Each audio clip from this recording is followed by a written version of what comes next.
Friends, मैं श्रीमती शोभना अग्रवाल राजकीय कन्या इंटर कॉलेज देवला सहारनपुर से आज आपको केमिस्ट्री का चैप्टर 1 ठोस अवस्था द सॉलिड स्टेट पढ़ाने जा रही हूँ। तो बच्चों, सबसे पहले हम इस चैप्टर में पढ़ेंगे ठोस क्या होते हैं। ठोस मीन्स सॉलिड। ठोस द्रव्य की वह अवस्था है जिसमें कण यानी जिन घटक कण से वो मिलके बना है वो एकदम पास पास लगे होते हैं, यानी एक दूसरे से बिल्कुल सटे हुए होते हैं और उनके बीच का जो अवकाश होता है यानी जो रिक्त स्थान होता है वो बहुत कम होता है और ठोस के कण आपस में प्रबल बंधों द्वारा जुड़े रहते हैं। ये घटक कण कुछ भी हो सकते हैं, ये परमाणु हो सकते हैं, ये अणु हो सकते हैं और ये आयंस भी हो सकते हैं। तो ठोस अब हम अच्छे से समझ गए। फिर इसके बाद हम पढ़ते हैं कि ठोस का आयतन यानी वॉल्यूम निश्चित होता है।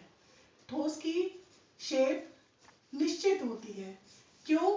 क्योंकि इसमें पार्टिकल्स अपनी जगह पर सिर्फ वाइब्रेट तो कर सकते हैं लेकिन अपनी जगह छोड़कर नहीं जा सकते। इसलिए किसी भी ठोस वस्तु का ना तो आयतन बदलता है और ना ही उसकी शेप बदलती है। इसके बाद लेते हैं हम ठोसों का वर्गीकरण। ठोस कितने प्रकार के होते हैं? तो बच्चों, हमारे ठोस दो प्रकार के होते हैं। नंबर 1 क्रिस्टलीय ठोस, जिसे हम इंग्लिश में कहेंगे क्रिस्टलाइन सॉलिड्स। और नंबर 2 पर आता है हमारा अक्रिस्टलीय ठोस, जिसे हम बोलते हैं amorphous solid. It means solids are of two types, crystalline and amorphous.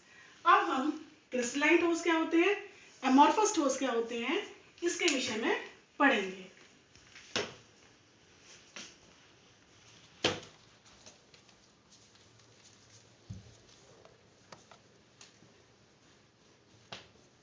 Crystalline ठोस दो प्रकार के हैं। नंबर 1 क्रिस्टलीय, नंबर 2 अक्रिस्टलीय। सबसे पहले बात करते हैं क्रिस्टलीय ठोस की। क्रिस्टलीय ठोस जिसमें घटक कण यानी अणु, परमाणु या आयन एक निश्चित प्रकार से व्यवस्थित रहते हैं। इट मीन्स उसमें जो भी कोई पार्टिकल हैं वो एक निश्चित व्यवस्था में लगे होंगे, वो अपनी व्यवस्था से बिल्कुल नहीं बदलेंगे। फॉर एग्जाम्पल, आप जब सुबह प्रेयर में स्कूल में खड़े होते हैं तो आपका एक सीक्वेंस होता है लगने का कि सबसे आगे जो बच्चा है वो छोटा है और आपको डेली उसी सीक्वेंस में लगना होता है और आपकी जो लाइन होती है वो पीछे तक भी पूरी व्यवस्थित होती है, यानी कहना चाहिए कि आपकी लाइन बिल्कुल सीधी लगी होती है। तो उसी तरह से क्रिस्टलीय ठोस में भी कण बिल्कुल एक निश्चित व्यवस्था में लगे होते हैं, जबकि अक्रिस्टलीय ठोस में ये घटक कण एक निश्चित व्यवस्था में नहीं रहते हैं, ये थोड़ी देर में ही अनिश्चितता में आ जाते हैं। इसी को हम बोलेंगे कि इन कणों की दीर्घ परासी व्यवस्था होती है। दीर्घ माने लॉन्ग, तो it means it has long order arrangement, यानी बहुत दूर दूर तक भी इनकी व्यवस्था में कोई परिवर्तन नहीं होगा। जबकि इनमें लघु परासी व्यवस्था होती है, मीन शॉर्ट ऑर्डर है इनमें, यानी ये कुछ ही समय बाद अपनी व्यवस्था को खो देते हैं। इसी कारण से इनका गलनांक मीन्स मेल्टिंग पॉइंट निश्चित होता है, कांस्टेंट होता है। फॉर एग्जाम्पल, अगर हम नमक को ले लें तो नमक चाहे आप किसी भी ओशन से, समुद्र से कहीं से निकाल लीजिए, चाहे वो आपका रॉक सॉल्ट हो, उसका मेल्टिंग पॉइंट हमेशा एक ही रहेगा। जबकि अक्रिस्टलीय ठोस का गलनांक अनिश्चित होता है, जैसे जितने तरह के ग्लास होंगे उतने ही तरह का उनका गलनांक मिलेगा। इसीलिए इनको हम वास्तविक ठोस कहते हैं, यानी ट्रू सॉलिड्स बोलते हैं। जबकि इनका एक और नाम है इस एमॉर्फस सॉलिड का, अति शीतलित द्रव, यानी ये द्रव की तरह बह सकते हैं। इनका बहना बहुत धीरे धीरे होता है। जैसे आपने देखा होगा कि बहुत पुरानी बिल्डिंग से मतलब है जैसे आपकी 500 साल पुरानी बिल्डिंग है, तो उसकी जो विंडो पेन्स हैं यानी कि जो उसकी खिड़की के कांच हैं वो नीचे से मोटे और ऊपर से पतले होते हैं, क्योंकि जब उन पर धूप लगती है, गर्म होते हैं, तो उनमें बहने का गुण होता है, क्योंकि कांच क्या है, अक्रिस्टलीय ठोस, तो उसमें बहने का गुण होता है, और बहने के गुण के कारण वो ग्रेविटी के कारण ग्लास नीचे से मोटा हो जाता है और ऊपर से पतला हो जाता है। तो इनका एक और नाम है जिसे हम छद्म ठोस, छद्म माने झूठा, यानी स्यूडो सॉलिड भी कहते हैं, या अति शीतलित द्रव भी कहते हैं, सुपर कूल लिक्विड भी कहते हैं। इनमें उदाहरण है नमक यानी NaCl, हीरा, क्वार्ट्ज आदि, और इसके उदाहरण हैं कांच, रबड़, प्लास्टिक आदि। इसको हम डायग्राम से भी समझ सकते हैं। यहाँ पर जैसे जो हमारे क्रिस्टलाइन सॉलिड है, फॉर एग्जाम्पल हमने नमक ले लिया, तो नमक में एक आयन पॉजिटिव लेंगे हम, एक नेगेटिव, जैसे ये नेगेटिव लिया, ये पॉजिटिव, तो अब ये अगले पॉजिटिव से जुड़ेगा और ये नेगेटिव से जुड़ेगा। इसी तरह का क्रम दूर दूर तक, आप कितनी भी दूर चले जाइए, ना तो इसमें ये सीक्वेंस बदलेगा, पॉजिटिव नेगेटिव नेगेटिव पॉजिटिव ऐसे नहीं, मतलब एक पॉजिटिव नेगेटिव ये हो गया, ऐसी इसी तरह से ऊपर से नीचे आएंगे। और अगर हम 3 डायमेंशन में चलेंगे, यानी इसके ऊपर अगर हम लेयर बनाएंगे तो इस पॉजिटिव के ऊपर अब नेगेटिव आएगा, और फिर हम नेगेटिव के ऊपर लाएंगे तो फिर पॉजिटिव हो जाएगा। यानी ये जो हमारी परास है, व्यवस्था है, ये बहुत दूर तक भी नहीं बदलेगी। जबकि एमॉर्फस सॉलिड में क्या होगा कि ये व्यवस्था थोड़ी देर बाद ही बदल जाएगी। अब बच्चों हम पढ़ेंगे क्रिस्टलीय ठोसों का वर्गीकरण। क्रिस्टलीय ठोस 4 प्रकार के होते हैं। नंबर 1 आणविक ठोस, नंबर 2 आयनिक ठोस, नंबर 3 धात्विक ठोस एंड नंबर 4 सहसंयोजक ठोस। पहला है आणविक ठोस, जिसे हम कहते हैं मॉलिक्यूलर सॉलिड। जैसा कि बच्चों नाम से पता लग रहा है, मॉलिक्यूलर सॉलिड मीन्स ये मॉलिक्यूल से मिलकर यानी अणु से मिलकर बना होता है। आयनिक ठोस, आयोनिक सॉलिड मीन्स आयन से मिलकर बना होता है। मेटेलिक सॉलिड, धात्विक सॉलिड यानी धातु परमाणुओं से मिलकर बना होता है। और सहसंयोजक ठोस भी परमाणुओं से मिलकर बना होता है। आणविक ठोस 3 प्रकार का होता है, अध्रुवीय, ध्रुवीय और हाइड्रोजन बंधित। अध्रुवीय जैसे कार्बन डाइऑक्साइड, जिसमें डाइपोल नहीं है, यानी उसमें डाइपोल मूवमेंट 0 है, तो उसे हम अध्रुवीय यानी नॉन पोलर बोलेंगे। ध्रुवीय में HCl, जैसे H पर पॉजिटिव और Cl पर पार्शियल नेगेटिव, तो वो ध्रुवीय हो गया। और तीसरा हाइड्रोजन बॉन्डेड, जैसे हमारा जल हो गया H2O, NH3 हो गया, HF हो गया हाइड्रोजन फ्लोराइड। ये अणु आपस में वान डेर वाल बल से जुड़े होते हैं अध्रुवीय ठोस में।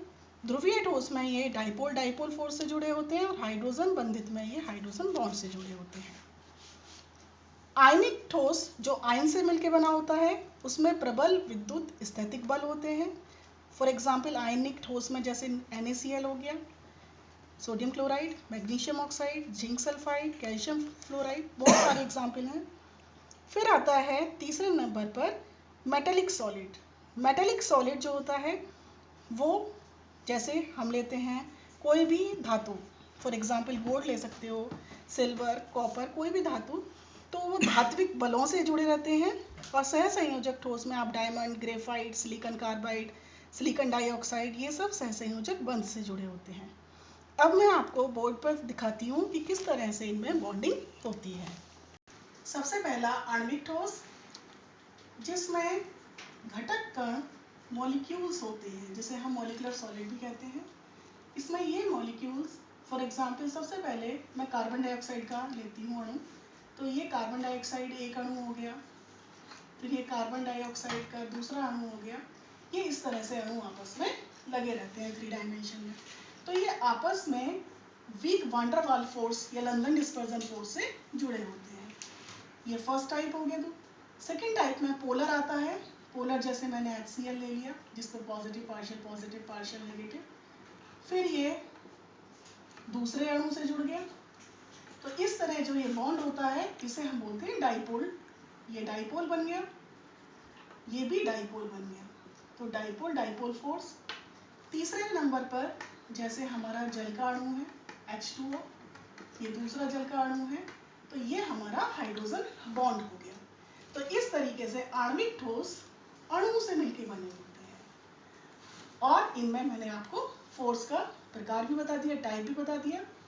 ये सॉफ्ट होते हैं, जनरली कठोर नहीं होते हैं, और ये विद्युत के कुचालक होते हैं, यानी ये इलेक्ट्रिसिटी पास नहीं कर सकते हैं। दूसरे नंबर पर आयनिक ठोस पर आते हैं, जैसे हम बात करते हैं नमक की। तो अभी मैंने बताया था एक पॉजिटिव एक नेगेटिव, एक पॉजिटिव एक नेगेटिव, इस तरह से ये आयंस आपस में जुड़े रहते हैं, जिसकी वजह से इनमें बहुत strong electrostatic force of attraction होता है, और इसी फोर्स के कारण ये बहुत हार्ड होते हैं, जबकि ये सॉफ्ट होते हैं, ये हार्ड होते हैं, और ये विद्युत के सुचालक होते हैं, गुड कंडक्टर ऑफ इलेक्ट्रिसिटी होते हैं, लेकिन ठोस अवस्था में नहीं, क्योंकि ठोस अवस्था में इनके आयंस फ्री नहीं है, मूव नहीं कर सकते। इसलिए जब इन्हें हम पानी में डालते हैं, यानी इसका एक्वा सॉल्यूशन बनाते हैं, या हम नमक को पिघला लेते हैं, लिक्विड स्टेट में ले आते हैं, तब ये गुड कंडक्टर ऑफ इलेक्ट्रिसिटी बनते हैं। तीसरे नंबर पर आते हैं जिसका नाम है धात्विक ठोस, यानी जिसमें हम बात करेंगे मेटल्स की, यानी इसमें मेटेलिक एटम होते हैं। होता क्या है, हर परमाणु में एक सेंटर न्यूक्लियस होता है, और जो उसके शेल होते हैं उनमें आउटर मोस्ट शेल को छोड़कर बाकी सारे शेल और न्यूक्लियस को मिलाकर हम इसको कर्नल बोलते हैं। तो एक सेंटर हो जाता है, और ये मोबाइल इलेक्ट्रॉन्स होते हैं। तो ये इलेक्ट्रॉन अपने न्यूक्लियस से भी अट्रैक्ट होता है और दूसरे न्यूक्लियस से भी अट्रैक्ट होता है। इस बॉन्ड को हम मेटेलिक फोर्स या मेटेलिक बॉन्ड कहते हैं, और इसकी वजह से इसमें बहुत ज़बरदस्त अट्रैक्शन होता है, और ये बहुत ज़्यादा हार्ड होते हैं, और गुड कंडक्टर ऑफ इलेक्ट्रिसिटी होते हैं फ्री इलेक्ट्रॉन्स की वजह से।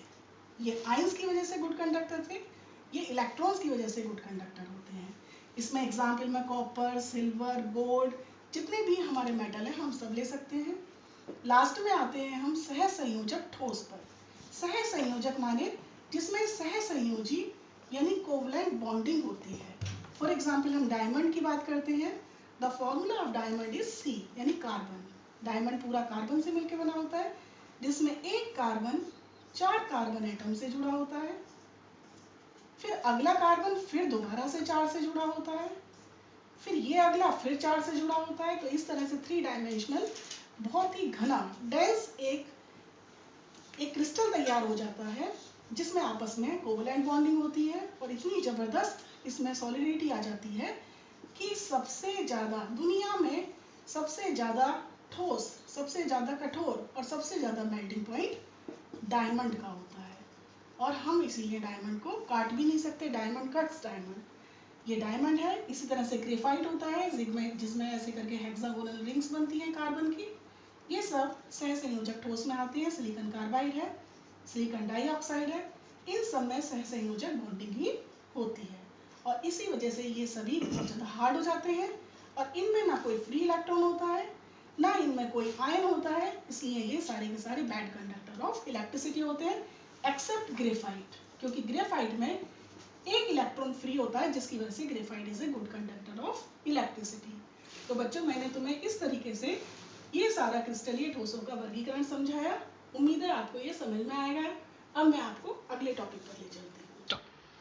अब हम पढ़ेंगे क्रिस्टल जालक या त्रिविम जालक, जिसे हम बोलते हैं क्रिस्टल लैटिस या स्पेस लैटिस। तो सबसे पहले पढ़ेंगे कि लैटिस कहते किसे हैं। जैसे हमने नमक देखा है, तो नमक की जो डली होती है वो एक पूरा का पूरा लैटिस होता है। तो लैटिस क्या है? क्रिस्टलीय ठोसों में घटक कणों की एक निश्चित ज्यामिति में त्रिविम व्यवस्था होती है। इस व्यवस्था को क्रिस्टल जालक कहते हैं। जालक में प्रत्येक बिंदु जालक बिंदु कहलाता है। प्रत्येक बिंदु पर घटक कण स्थित होते हैं। सभी जालक बिंदुओं को मिलाने पर ज्यामिति प्राप्त होती है। इट मीन्स ये 3 डायमेंशनल अरेंजमेंट है, जिसमें कण एक के बाद एक लंबाई, चौड़ाई और ऊंचाई में लगे होते हैं, एक निश्चित व्यवस्था में लगे होते हैं, और एक इसी व्यवस्था को हम लैटिस बोलते हैं। अब बात करते हैं इकाई सेल की, जिसे हम बोलते हैं यूनिट सेल। इकाई सेल या मात्रक कोष्ठिका किसी क्रिस्टल में सूक्ष्मतम जालक बिंदुओं का वह समूह है जिसकी त्रिआयामी पुनरावृत्ति होने पर क्रिस्टल का संपूर्ण जालक प्राप्त होता है। मीन्स यूनिट सेल एक, जिसे हम छोटी सी यूनिट कह सकते हैं। एग्जाम्पल ऐसे समझेंगे अब आप, जैसे हम एक घर तैयार कर रहे हैं, तो उस घर में हम एक ईंट, फिर दूसरी ईंट, फिर तीसरी ईंट, पहले हमने ऐसे करके लगाई, फिर हमने ऊंचाई में लगाई, यानी लंबाई चौड़ाई और ऊंचाई में जो हमने ईंट लगा दी, तो वो ईंट से पूरी हमारी दीवार तैयार हो गई। तो इसी तरह से हम यूनिट सेल को एक के बाद एक लगाते चले जाते हैं, पुनरावृत्ति करते चले जाते हैं, तो हमारा पूरा जालक यानी लैटिस तैयार हो जाता है। एक यूनिट सेल में 6 पैरामीटर्स होते हैं। 6 पैरामीटर्स में 3 किनारे होते हैं जिसे एज बोलते हैं, और 3 कोण होते हैं जिन्हें हम एंगल्स बोलते हैं। अब हमारी इकाई सेल 2 प्रकार की होती हैं। नंबर 1 आर्ध, जिसे हम बोलते हैं प्रिमिटिव यानी सिंपल यूनिट सेल। दूसरी होती है हमारी केंद्रित एकक कोशिका यानी centred unit cell. Simple unit cell में जितने भी घटक कण हैं वो सिर्फ कोनों पर लगे होते हैं, जबकि केंद्रित एकक कोशिका में यानी सेंटर में वो कोनों के अलावा और भी जगह होते हैं। इसके आधार पर वो 3 प्रकार के होते हैं। नंबर 1 एफसीसी, नंबर 2 बीसीसी और नंबर 3 ईसीसी। अब सबसे पहले बात करते हैं फलक केंद्रित एकक कोशिका, जिसे हम इंग्लिश में बोलेंगे फेस सेंटर्ड यूनिट सेल यानी एफसीसी। एफसीसी में जो घटक कण होते हैं वो कोने के अलावा फलक पर भी उपस्थित होते हैं। अंतः केंद्रित में कोने के अलावा वो केंद्र में भी स्थित होते हैं, और अंतस्थ केंद्रित जिसे एंड सेंटर्ड यूनिट सेल बोलते हैं, इसमें कोनों के अलावा किसी 2 अपोजिट फेस में भी स्थित होते हैं। अब मैं इसको आपको बोर्ड पर समझाती हूँ। सबसे पहले हम यूनिट सेल, जिसे हम बोलते हैं इकाई कोशिका या इकाई सेल, ये ऐसे समझिए आप, एक हमारे पास घन है, मीन्स क्यूब है। ये एक यूनिट सेल है। इस यूनिट सेल के 6 पैरामीटर हैं, 1, 2, 3, जैसे ए, बी, सी। ये हो गई हमारी एज, किनारे, और 3 बन गए एंगल, अल्फा, बीटा और गामा। तो ये हमारे 6 पैरामीटर हो गए एक इकाई सेल के। इसके बाद बात करते हैं इकाई सेल। मैं आपको एक एग्जाम्पल देके समझाती हूँ इकाई सेल का। ये एक इकाई सेल है। इसको इमेजिन करेंगे कि ये एक इकाई सेल है। इसमें ये जो मैं ले रही हूँ ये इसके कोने हैं। तो 1, 2, 3, 4, 5, 6, 7, 8, तो इसमें 8 कॉर्नर्स हैं। तो इस तरह से ये हो गए बच्चों 1, 2, 3, 4, 5, 6, 7, 8, ये 8 के 8 कोने हो गए। तो जिसमें सिर्फ घटक कण को मैं बार बार बोल रही हूँ। अभी मैंने क्लासिफिकेशन समझाया, कोई आयन से मिलके बना हुआ था ठोस, कोई मॉलिक्यूल से मिलके बना था, और कोई एटम्स से मिलके बना था। तो ये जो भी कोई घटक कण है, जैसे मैंने अगर डायमंड का एग्जाम्पल ले लिया, तो घटक कण उसमें कार्बन के परमाणु हैं, तो वो कोने पर लगे हैं। तो ये हमारी कहलाती है सिंपल यूनिट सेल। ओके, अब ये हमारे फलक होते हैं। फलक मीन्स फेस। तो एक क्यूब में 6 फलक होते हैं, 1, 2, 3, 4, 5 एंड 6। तो आपके पास कितने फेस हैं? इस क्यूब में 6 फेस हैं। तो जब हमारे घटक कण एक यूनिट सेल के कॉर्नर्स यानी कोने के अलावा, कोने में तो लगेंगे, कोने के अलावा हर फेस में, ये एक फेस हो गया, एक ये फेस हो गया, एक ये फेस हो गया, एक ये फेस हो गया, एक ये पूरा फेस बन गया और एक ये पूरा फेस बन गया, यानी घटक कण कोने के अलावा फेस में भी आ गए, तो हम उसे बोलेंगे face centred unit cell. Means FCC, और टोटल हो गए इसमें 8 और 6 14, जबकि इसमें सिर्फ 8 थे। अब बात करते हैं इसमें सेंटर की। इस बुक का एक सेंटर होगा जो यहाँ कहीं होगा। तो सेंटर मीन्स केवल एक। तो तीसरे नंबर पर आता है एंड सेंटर्ड यूनिट सेल। इसमें जो घन है उसके कॉर्नर पर तो आपको मिलेंगे ही परमाणु, साथ में एक बॉडी का जो सेंटर होगा उसमें मिलेंगे। तो 8 कोने और एक सेंटर, तो टोटल हो गए 9। और फोर्थ पर आता है एंड सेंटर्ड यूनिट सेल। ये बीसीसी थी, सॉरी ये बीसीसी थी, बॉडी सेंटर्ड यूनिट सेल। अब आता है ईसीसी, जिसे हम बोलते हैं एंड सेंटर्ड यूनिट सेल।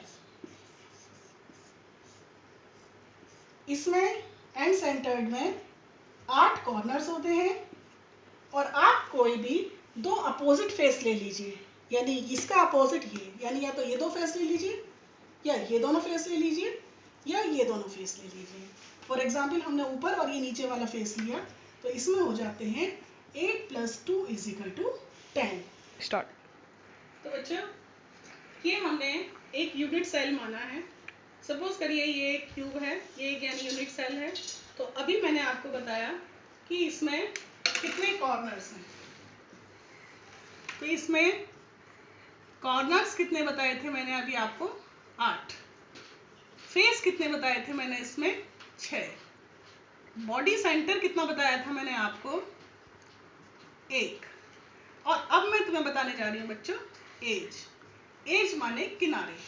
इसमें 1 2 3 4 किनारे इधर हो गए, 5 6 7 8 9 10 11 12।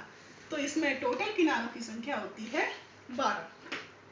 अब हम आपको बताएंगे कि कैसे एक यूनिट सेल दूसरी यूनिट सेल को टच करेगी। तो यानी एक परमाणु किस तरह से कितनी यूनिट सेल में अपना योगदान देगा। अब बच्चों, एक ये यूनिट सेल है और यहाँ एक परमाणु इसके कोने पे लगा हुआ है। बच्चों, ये इमेजिनेशन होती है कि ये इस तरीके से होते हैं, एक परमाणु दूसरा परमाणु, जब इन दोनों को जोड़ दिया तो ये एज बन जाती है, किनारा बन जाता है। फिर ऐसे करके तो ये पूरा का पूरा हम एक फलक मान लेते हैं, फेस मान लेते हैं। जैसे यहाँ पर अगर मैं ये 4 लगा दूं तो एक फेस तैयार हो गया। अब इसमें ये हमारा एक परमाणु कोने पर है, तो ये एक यूनिट सेल में अपना योगदान दे रहा है। लेकिन अभी हम एक और यूनिट सेल, तो अब ये 2 में योगदान दे रहा है, अब ये 3 में योगदान दे रहा है, अब ये 4 में योगदान दे रहा है। लेकिन मेरी ये जो डायमेंशन अभी लगाई गई है ये सिर्फ 2 डायमेंशन में है, यानी लंबाई और चौड़ाई। जब मैं तीसरी डायमेंशन शुरू करती हूँ तो अब तीसरी शुरू हो गई, अब एक और आ गया, यानी 4 नीचे थी और 4 ही एक घटक कण। तो इस प्रकार एक घटक कण कोने में 8 यूनिट सेल को टच कर रहा था। इट मीन्स उसका एक यूनिट सेल में योगदान 1/8 हो जाता है। यानी वो एक अपने सेल में, जैसे अगर हम 100 बच्चों को पढ़ाते हैं तो हमारा पूरा योगदान 100 बच्चों में बढ़ जाता है। वो हमारा टाइम 40 मिनट 100 से डिवाइड होगा। अब इसके बाद हम फेस की बात करते हैं। मैम वो फिगर खराब हो गई, फिगर सही कर दीजिए मैम। अब ये हमारा फेस है और फेस में हमने एक यूनिट सेल ली, दूसरी यूनिट सेल ली, लेकिन हमने देखा कि इस परमाणु ने, इस घटक कण ने, इससे हमारी दूसरी यूनिट सेल से कोई फर्क नहीं पड़ा। लेकिन नीचे लगाएं ऊपर लगाएं, यानी लंबाई चौड़ाई में कुछ फर्क नहीं पड़ता। लेकिन जब हम इसे ऊंचाई में ले जाते हैं तो अब ये 2 को टच करता है। इट मीन्स हमारा जो फेस का कंट्रीब्यूशन होता है वो 1/2 होता है। यानी एक घटक कण जो फेस में लगा है वो 2 यूनिट सेल को टच करता है। अब बात करते हैं बॉडी सेंटर की। हमारी बॉडी का एक ही सेंटर होता है। अगर हमने यहाँ सेंटर में एक घटक कण रख दिया तो चाहे हम लंबाई में, चाहे चौड़ाई में, चाहे ऊंचाई में किसी भी तरफ यूनिट सेल लगाएं, वो सिर्फ एक ही सेल का मालिक है, यानी वो सिर्फ एक ही सेल को टच करेगा, तो इसलिए हमारा योगदान एक ही रहेगा। अब बात करते हैं एज की, किनारे की। किनारे पर ये हमारी एक डायमेंशन, दूसरी, तीसरी। तो जब हमने इधर लगाया यूनिट सेल तो कोई फर्क नहीं पड़ा, लेकिन जब इधर लगाया तो फर्क पड़ा, यानी अब ये 2 को टच कर रहा है और मैं अब इसके ऊपर एक और डायमेंशन लगाऊंगी, ऊंचाई, तो ये 3 को और फिर ऐसे ये 4 को।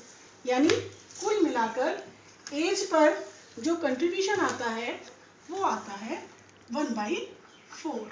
तो हम ध्यान रखेंगे, कॉर्नर पर कंट्रीब्यूशन 1/2, फेस पर कॉर्नर पर 1/8, फेस पर 1/2, बॉडी सेंटर पर 1 और एज पर हो जाता है 1/4। अब हम निकालेंगे प्रति इकाई सेल में प्रति इकाई सेल कणों की संख्या। यानी अगर कोई क्रिस्टल 100 इकाई सेल से बना है तो उसमें कितने कण, कितने घटक कण मीन्स अणु, परमाणु या आयन मौजूद हैं। तो इसके लिए बच्चों सबसे पहले हम लेते हैं simple unit cell. Simple unit cell जिसमें 8 कॉर्नर्स होते हैं और उनका कंट्रीब्यूशन 1/8 होता है, तो घटक कणों की संख्या प्रति इकाई सेल निकल के आती है 1। यानी यदि कोई क्रिस्टल जिसमें सिंपल यूनिट सेल है, यानी ये टाइप है, और उसमें उस क्रिस्टल में 100 यूनिट सेल्स हैं, तो बताइए उसमें कितने परमाणु यानी कितने घटक कण लगे हुए हैं। तो हमें यहाँ पर 1 से मल्टीप्लाई करके आंसर लिखना है 100। यानी सिंपल में जितनी यूनिट सेल हैं उतने ही कण लगे हुए हैं। नंबर 2 FCC यानी face centred unit cell. FCC फलक केंद्रित इकाई सेल। इसमें 8 तो होते हैं कॉर्नर और 8 कॉर्नर का कंट्रीब्यूशन हो गया 1/8।